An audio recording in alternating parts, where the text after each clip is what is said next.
One of the best things about being a presenter on the sports show is the opportunity to meet a range of personalities from the world of sports. As many of you know, I'm a sports fanatic in general, and I love doing this role simply because of the types of people that we meet. We might meet a world champion one day, or we might meet somebody who's a grassroots coach the other day. But one thing is consistent all throughout is the fact that they're doing amazing work wherever they go.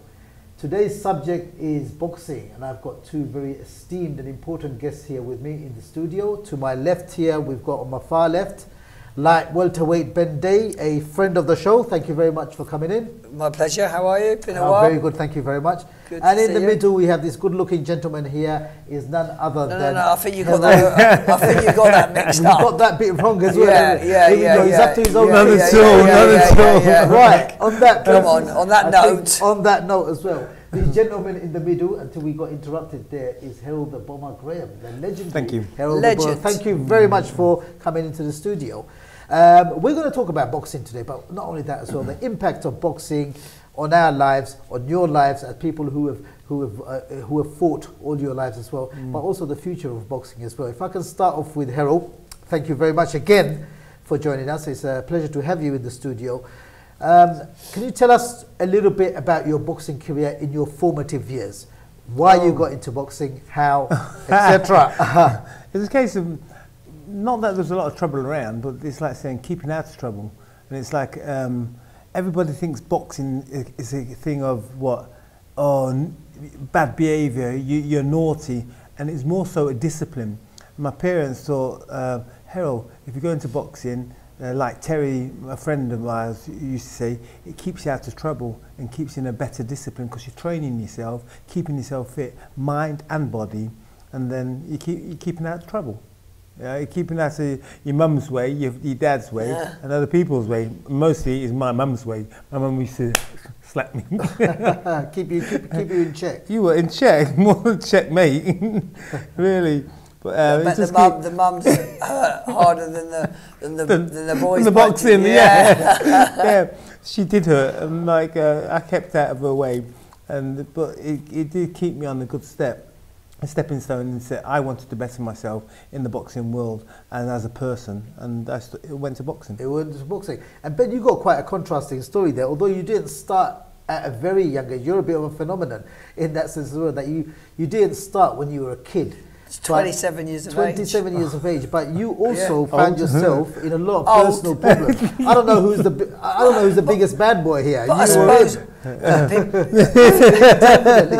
people say old in what respect? Because if I was younger, I would have messed it all up. It's perfect age for me because we've got the wisdom to go with it. With it as well. You found that it was a great release for me, and it took it away from all the other. It saved my life. It saved your life. It didn't change it. It saved it. You know, and it needs to. My story needs to get out there as much as possible to inspire kids, because that's what life's all about, is inspiring. It's been inspiration for other kids, so there's something given people. People. So they've got something to follow. Exactly. Follow your dreams. So Herol, you decided to step into the ring. When did you realise that, or when did your coaches realise, or your parents, or yourself, or maybe it was a combination of everybody's ideas as well, that, hold on, we can actually go quite far? No one could hit him. No, when she hit me. I mean, when... Someone was in the ring with a handbag, trying to throw a handbag, and no one could hit him with a handbag, so they thought he must be quite good at this kind of game, you know? No. So are we trying to say that their opponents at that time were actually quite weak? What did Chris Eubank say? What? He said, you can't, why would I box a man I can't hit? I can't hit. You can throw pebbles at him and he won't get to you. Yes. Somewhere in there is a big compliment, I'd say. Huge, definitely, massive. Definitely. When did you realise? I knew from, well, I knew that I was okay from a long time. I was going to Radford Boys Boxing Club in Nottingham. Yeah, that's in Nottingham. And it's a case of Roy Smith, who's the boss of Roy and Frank, said, wait a minute, I think we've got something here. There's another guy called Ken, and he had a good vision himself. And they thought they had something, and it's a case of, of course they had something. I knew that. Yeah. But they kept me there, won championships, won my first 10 fights, I think it was there, and won championships. And they said, no, we're not going to let this guy go. We're keeping him. We're going to keep him. Yeah. And was training just as strenuous back in those days as it is now? Obviously, there's a lot of focus in training when we have the open gym sessions and everything. Yes. So there's a lot more focus now, and we get to see, you know, some people, should we say old school, they might say that's a bit too much Hollywood and it shouldn't be like that. But then some people say, look, it's inspiring. I see fighters on their bloody mobile phones nowadays. They're on Instagram. They're training and they're like, hang on a minute, let me just take a quick selfie. Ridiculous. And the phone stays indoors. Yeah. If you want to run with your music on, that's fine.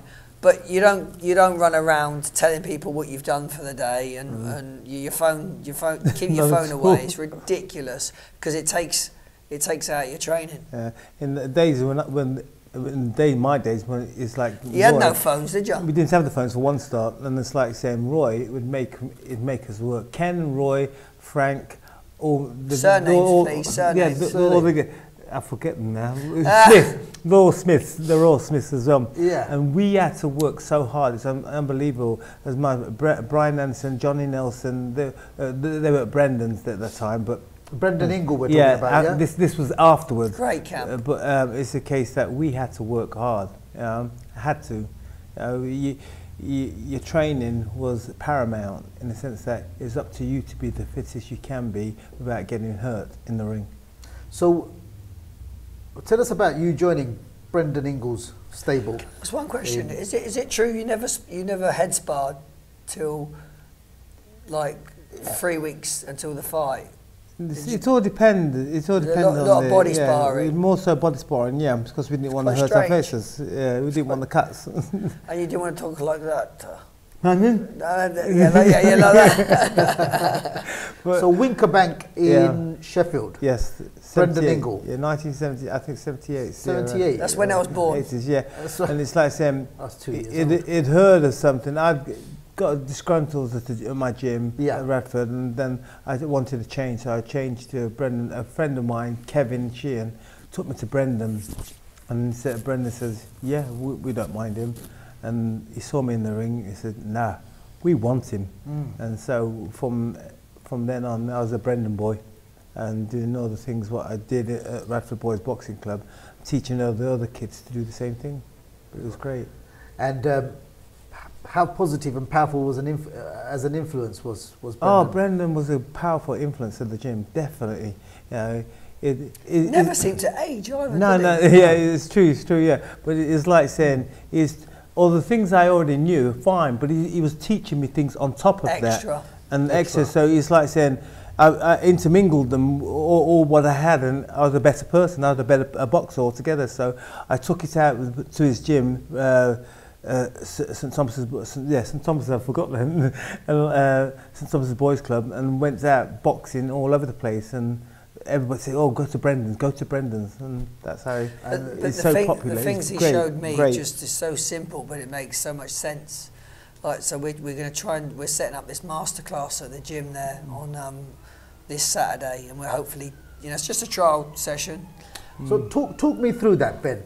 You've got a fantastic event taking place at Ringtone Boxing Gym in Camden this Saturday. It's been a little bit quick because I've had me fight. You yourself have been fighting, which we will touch on. Yeah, I've had a few misfortunes, a few setbacks, and training. I'd only had a 3-week training camp, and it was a bit of a mess. But I took a chance and went for it. So how did you rope trouble in for Saturday for the masterclass? How did that happen? It was a case of friend for a friend. Yeah, you said that. Oh no, look, I want to help you, and I said, look, I do need some. I want a case of work. And he said, look, let's do a master. Yeah, so he said, let's do a master class. Yeah. And I said, that'd be a brilliant idea because I've done one before. Why not? We've got the clientele and the staff in the gym, and you know, to have Herol do a masterclass is a genius. Yeah. To have him in the gym, people like more of the old cabbies. I've got like 15 cab drivers. I know Herol Graham. Yeah. Oh, he's my mate, he is. Blah, blah, bullshit.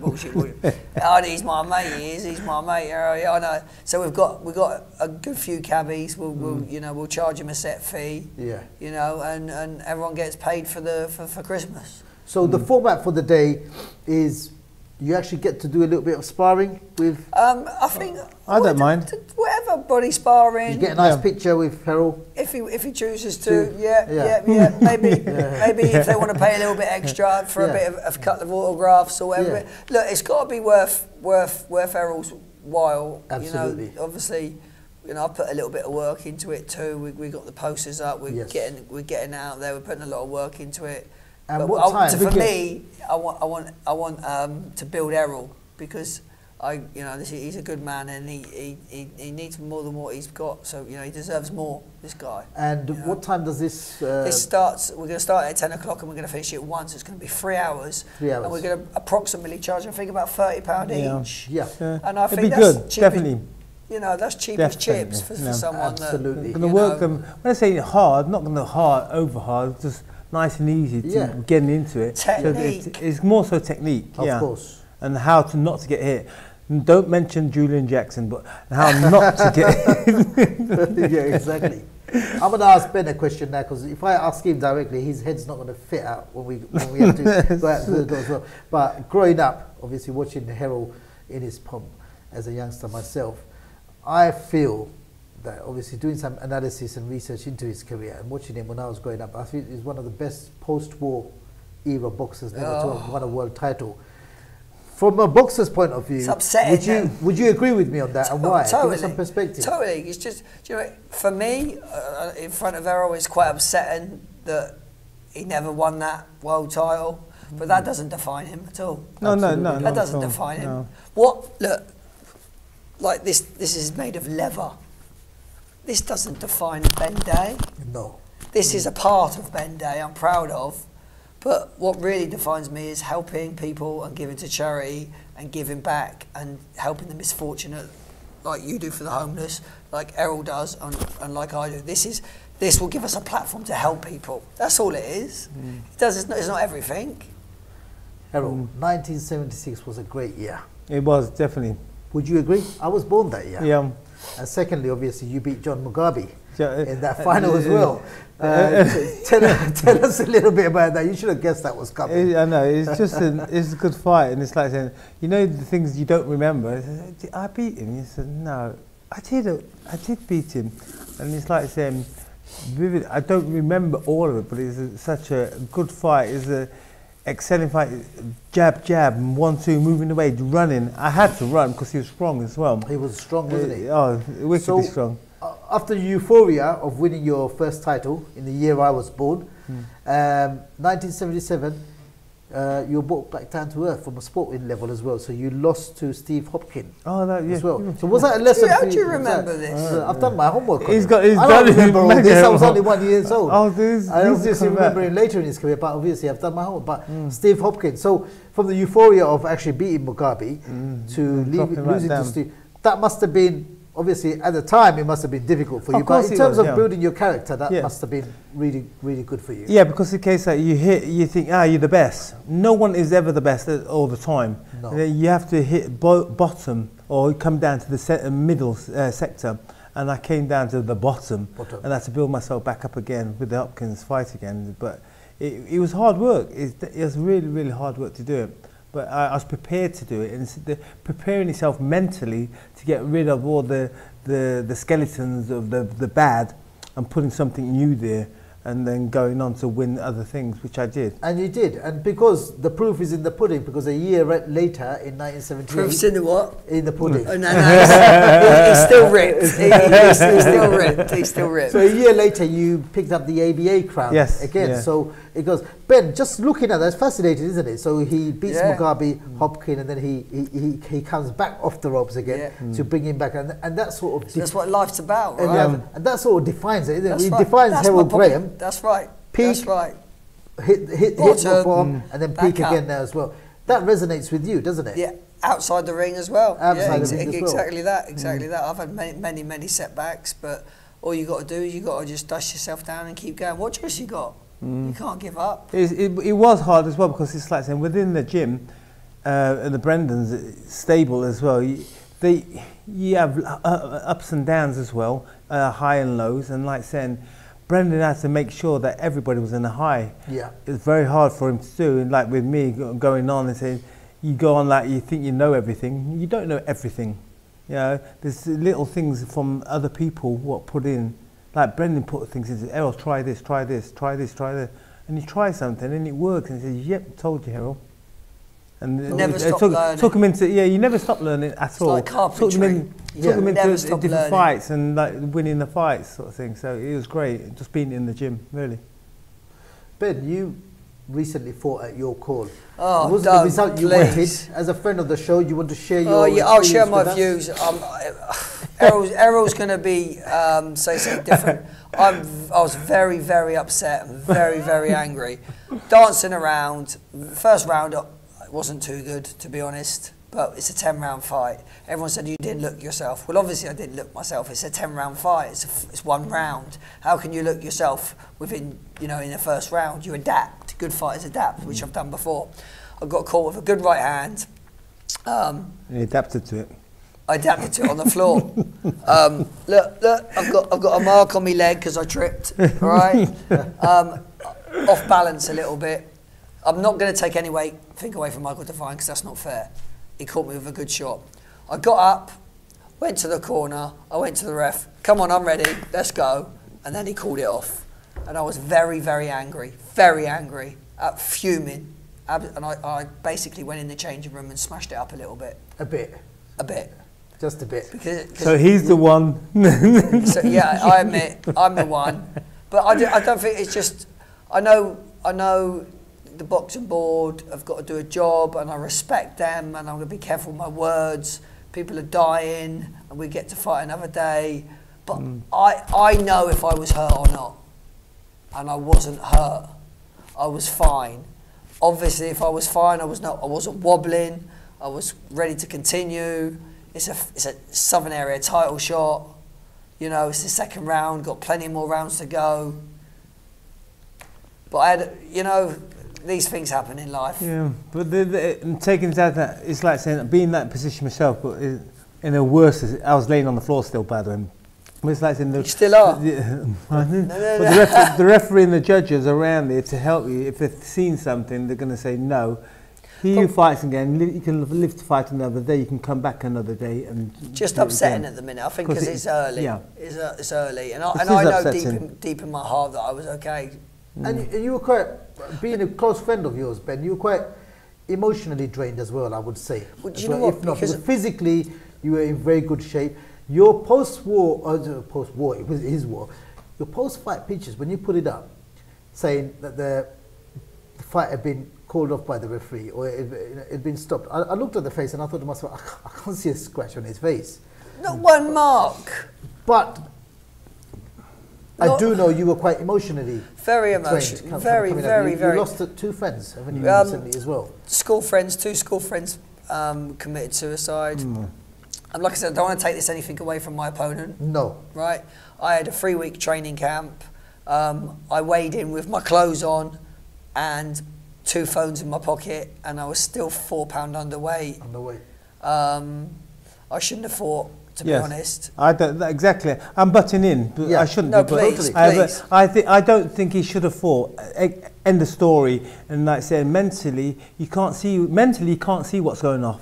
Physically, you can look at a person and say, "Oh, he's got that. He's got that." I was doing the rounds. Mentally, you can't see that. You're hurt inside your mind. That's right. And like myself again, but that's life. It is life. And I say, you'll come back to fight the guy again or box the guy again and win. That's right. So you may as well just leave it now and just drop that and say, right, excuse me, and say, right, okay, next time. I never ever dreamt of getting hit on the floor because I've got an iron chin.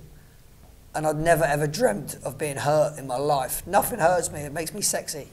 It does, absolutely. Herol, on the basis of what we've just discussed with Ben, how important is it, or how much of an impact does it? We were talking about the emotional side of things. You could be peak condition physically, but if it's not all well up there. Yeah, it goes wrong. It can go wrong in a big way. In a big way, because all you do mentally, you're thinking about the situation, the worst scenario of something. And you're soaking that in, so you're taking that into the fight as well. And you want to be away from that. You want to be nothing on your mind at all, other than whatever happens outside the ring affects you inside the ring, and vice versa. So I had all this subconscious things going on. So I was up and down from Bristol to Devon. My mate, my mate Garth McWilliam, he did the planning permission of my gym. So me and Herol wouldn't have met he wouldn't have met if he didn't do my planning permission in my gym. He was in intensive care with a car crash. So I had not only 2 suicides, I had the car crash as well. So I was up and down, but look, like I said, it's a bit of leather. My friends are more important than a bit of leather. Not taking away from my achievements, winning a Southern Area title without getting hit, might I add. Right? But, put it into perspective. It's a sport. Tim Henman, people play tennis, they lose week in, week out. I'm not saying I'm going to lose again, but let's put it into perspective. I'm at peace with myself.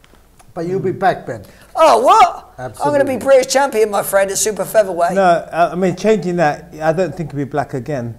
Because it might be back, but it won't be black. Oh. It definitely won't be black. Yeah, but look, we both got white hands. Look, we got white hands. Oh, but it says be black. It's supposed to be back. No. Sorry. Right, Herol, coming back to you as well now. So in your pomp, we're looking at your record now. Your first 38 fights undefeated. Wow. Until he lost to Sumbu Kalembe in 1987, who eventually went on to become world champion as well. Yep. That's some word, give us some perspective. That is some record. 38-0. 38. Messed it up. No. Did you say you messed it up though? Oh, you can't say that. When I say I thought you say 1 to the 38. Yeah, no, but it was a good shot. Good shots as well. But it's like saying, for what I was doing, I went in for another fight at the time instead of just the running. He caught me, but it was my fault for doing certain things what I shouldn't have done. But it was only I blame myself, not my corner. No way, it's me. You're responsible yourself in there. Nobody else. You can adapt. Yeah, absolutely. Things, and I should have done. You can't blame anyone. Nope. And what else do you remember about that fight? I tried to forget the fight. Sure. Really, I do. Because I messed it up and I had problems out of the ring from that, but I brought them into the ring. Same thing. And you can't have problems outside the ring, inside the ring. So your best advice is just to get away from your business, just get away from your girlfriend, just go on camp. Yeah, that's how. But you're not to know. I've never been in camp. Yeah, if I train anybody now and they've got trouble at home and I know about it, it's like saying, right, okay, then come, we're moving away. We're going to go to X place about 25 miles down the road, sort of thing, or a good distance away, sort of. And there was a bit of controversy with the vacant WBA title, Mike McCallum, points decision, wasn't it? Yeah. Oh, that one. Yeah. That was how they got there. I don't know, but I thought, I thought I beat McCallum. I thought I did. You were absolutely convinced. Yeah, I thought. That's a convinced. That's interesting. In the sense that interesting you say that, Herol. It's a draw. When you're convinced that you've won it, and then there's a bombshell for the bomber, and the verdict is your opponent's won it.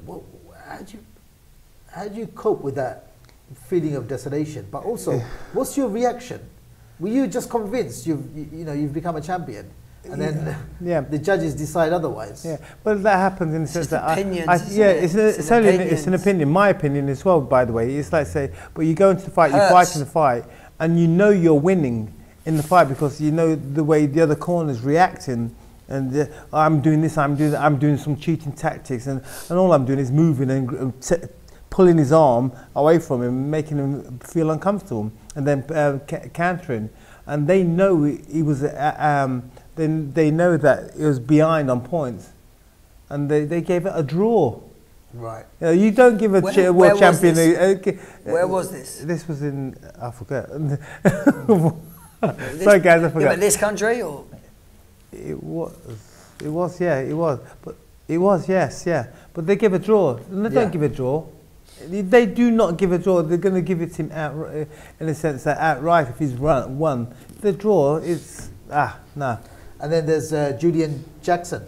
Talk us through that one. Can't remember much about that one. I remember everything about it. It's the case that I didn't know who he was. I knew that he could punch, but everybody could punch in my eye, sort of thing.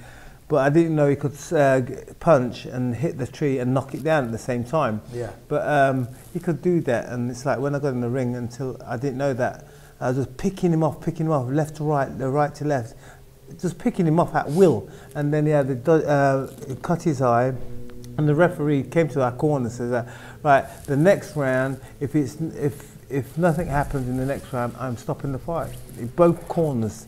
So I'm going, yeah, look, I look like I've won a fight here, and I never assume anything, usually. First time I ever did it. Oh, yeah, totally. Caught me, I was leaning in, I leant into him to throw a right hand over the top, to try to finish it on his eye. And as I was doing that, he was thinking the same thing. Clean down on one side, smash. And he caught me and I was clean out. Clean out. Cracking shot though. Yeah, brilliant shot. It's one of the most memorable ever in definitely. boxing history, not just business boxing, but because he would have lost his title. It's amazing. Yeah. It's amazing, and you know, people who don't even follow boxing as a sport, everyone knows. Everyone's heard knows about that moment as well. Ben, a quick question for you. We look at someone of the stature of Herol and what he's achieved in the sport and his status. What role can he now play in terms of not only the sport itself as well, but just inspiring people? That's exactly, you've answered your own question. That's it. All we're on this planet or Earth for, in my eyes, is to go through misfortunes or fortunes and inspire. And that is it. And there's nothing else. And what not to do or to do. And the advice to give to others. Because that's the true plan. Because of what I've been through, I've managed to inspire a lot, and so has Herol. Herol's inspired me. So, you know, nothing else is more important than getting messages from someone to say, like, I'd rather a message to say, Ben, you've saved my life, than getting £500 in my pocket. Absolutely. Absolutely. And what are your priorities looking ahead now? My ringtone boxing gym, let's make some money after all that. I'm joking. No, that's what I want to make. Of course, I want to make money. We all need to make some money. And I want to do something. I want work. End of story. But it's like saying, without the help of, like, say, Radford Boys Boxing Club and Brendan Ingham, it probably wouldn't have happened. And in certain ways, the way it did, and it happened in a nice way, but. Yeah, things happen. Things happen, and for a reason. But I'd like to thank both of them, Roy and Brendan, for what they've done. Good for you. 1998 IBF title, Charlie Brewer. Fight was stopped in the 10th round. Yeah. Did you think to yourself after that, Herol, that it's time for me to? No. There's a problem I brought into the ring, and I'm not going to mention it, but the problem I brought a problem into the ring. And you can't bring problems into the ring, can you? I know that now. And you really can't. And I did. And Charles Brewer hatcheted me. He threw a hatchet at me and got me. And that was it. Clean. Yeah, clear. You live and learn. There's nothing Maybe wrong. A couple of times, there's nothing wrong you did there. It just hit me. No. And I was wrong place, wrong time. That's it. That's all. And so since retiring from the sport, you've been doing a little bit of personal training. Are you doing any work with young people? Well, it's like saying work with young people come within training and within the gym. Yeah, a lot of them. I used to go around the schools, school teachers and PE teachers, and do skipping, stuff like that. But along with training young people, not only you're training them, you become wisdom and a father figure towards them. So you naturally take on that role, right or wrong. Yeah, you do. Yeah, you do. I mean, they want to get fit. But initially, it's up to them. You can take a horse to the water, but you can't make him drink it. You can't make him drink it. No way. It's if they want to do it. If they want it, they want it. If they don't, they don't. You know? Now, Herol, we're broadcasting from Whitechapel. We've got proud tradition of boxing in this community as well. You know, we've got Repton just around the corner as well. My son, my 18-year-old, he's training as a boxer as well. We've got some fantastic community coaches that we know here. There's Shah Rahman, no relation to me. We've got Abdul Hannan, we've got Mark Collins. You know, they're all GB boxing coaches as well. And they're doing fantastic work with the youth in terms of engaging them, keeping them out of trouble, but training them. I've seen the difference in my own son, the absolute difference. Less after a week, less anger. He's looking good. He's lean, mean, feeling good. He's, mentally, he had physically. eczema. That's all cleared up now as well. His general outlook is much better now as well. He wants to help people. So it's not just about the brutality in the ring, isn't it? It's a whole host of. You don't actually have to hit anyway. It's not a brutal. Well, they say it is a brutal sport, but it's like saying what you get out of it as well. It's the training aspects of it, and it's it's the training aspects, and you do learn from it. Yeah, learn from the training. And Ben, as you're running a prominent gym in Camden, in West End, you're situated in a vital area of London as well. You must see this on a daily basis, where I don't know, maybe someone nervous fledgling comes in. I've never thrown a punch in my life, and then just 2 minutes with my character. They're all sewn up. They're having a right laugh. Yeah, we get cab drivers of probably about 45, 50, 60 years of age that are nervous about coming down those stairs. As soon as I get down the stairs, we have a laugh. We run around, get naked. Well, no, not naked. But have a bit of fun. Training naked. Have a bit, training naked. Have a giggle. Next minute, they're in here week in, week out, and they're really enjoying it. They're loving it. The ladies feel comfortable.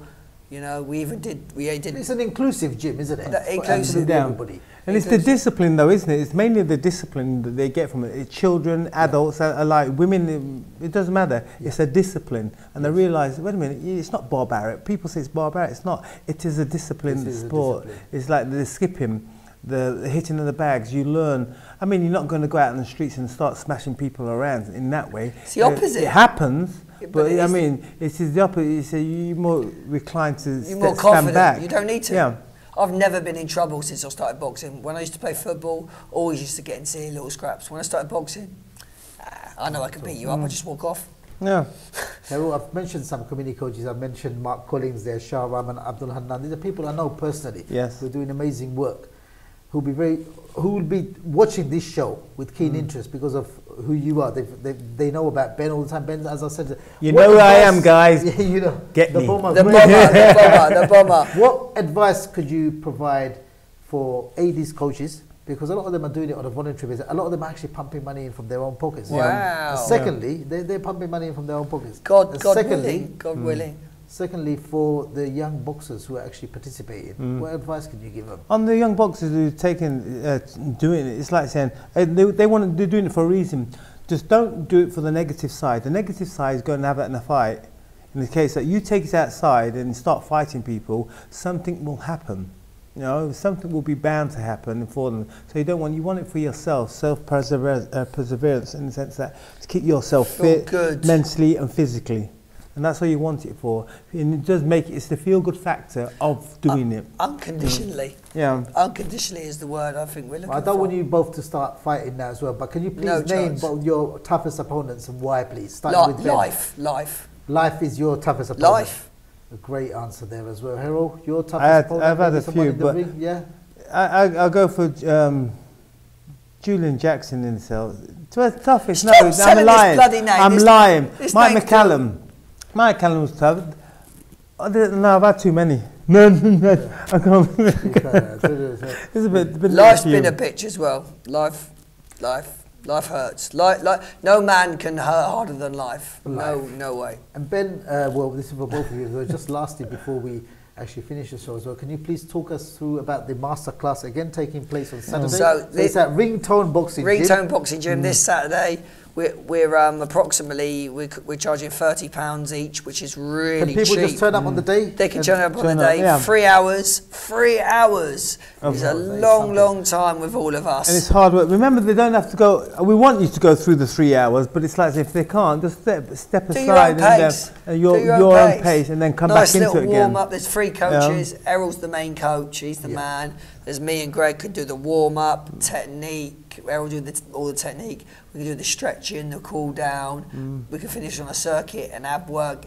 We could just do a 3-hour session and value for money. A few photos with the bomber. No, it's not even that. That's not value for money. The value for money is going to be doing the work. Yeah. The fitness, heart. Yeah. Desire, will. Yeah.